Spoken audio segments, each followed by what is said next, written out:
د محسن داوړ خبرو یو ځل بیا نړۍ ولړزوله او نړۍ او بالخصوص افغانستان او پاکستان حق حیران کړ.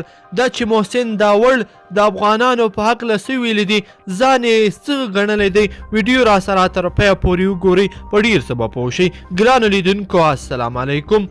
د پاکستان د ولسي جرګې غړی او د پښتون ژغورنې غورځنګ یو تن مشر محسن داوړ په خپله یوې وروستۍ مرکه کې له مشال راډیو سره ویلي چې د کوزې پښتونخوا د پښتنو یوازې جغرافیایي بدلون کړی دی، بلکې ملت یې لا هم افغان دی او له افغانستان سره پخوانی او کلکې رشتې لري.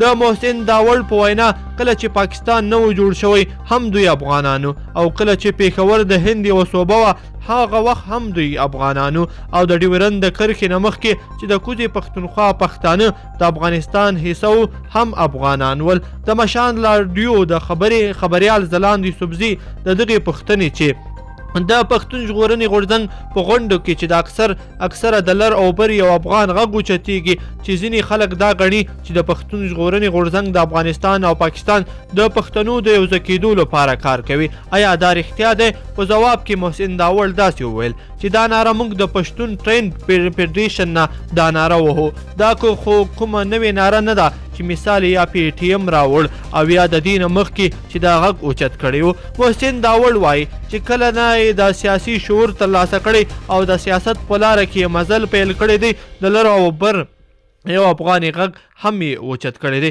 د محسن داوړ په وینا د جغرافیې بدلیدل د چا ملت نشي بدلولی. هغه وایي چې که چیرته د انګلستان تابعیت هم واخلي دی به د افغان په نوم یادیږي. محسن داوړ زیاتوي چې له افغان قوم سره ظلم ورته د منلو نه دی او په خلاف به یې تر مرګه خپل غږ وچتوي.